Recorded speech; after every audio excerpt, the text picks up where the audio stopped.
Et bon, vous savez, à Paris, on avait créé le groupe ivoirien pour la science et la technique.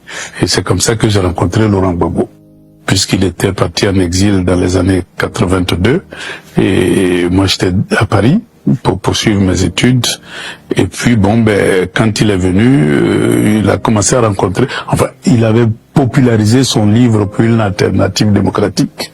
Et donc, on l'avait beaucoup lu, nous qui étions un peu dans les partis politiques de gauche en France et qui militions. On est tombé sur son livre et on a cherché à le connaître, à le croiser. C'est comme ça que, on l'a rencontré et il nous a proposé un projet. Il dit, il faut qu'on démocratise la Côte d'Ivoire. Bon, pour nous, les communistes, un peu bizarre. Parce que pour nous, le mot démocratie, c'était à la limite un totem.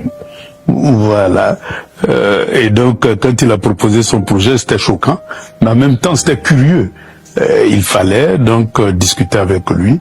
Et c'est comme ça que, progressivement, on est rentré au Front populaire ivoirien, la branche parisienne du Front populaire ivoirien, avec les Guy Laberty, les Lorignon Maurice, et un certain nombre de camarades Fin Albert.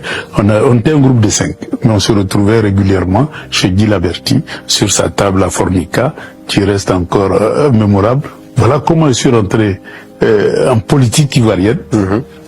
Du Parti communiste français, je suis rentré au Front populaire ivoirien, et du Front populaire ivoirien, quand je suis venu, c'était encore sous le parti unique, mais quand je suis venu, il m'a conseillé de rencontrer Simone, son épouse, et c'est comme ça qu'elle est venue m'accueillir à l'aéroport d'Abidjan, et directement à Bouaké pour m'insérer dans une base du Front populaire ivoirien, et c'est comme ça qu'on a commencé à militer de 85 jusque dans les années 90, multipartisme. On a continué la lutte jusqu'à la conquête du pouvoir en 2000, et en 2000 j'ai été nommé directeur général du Bureau national d'études techniques et de développement.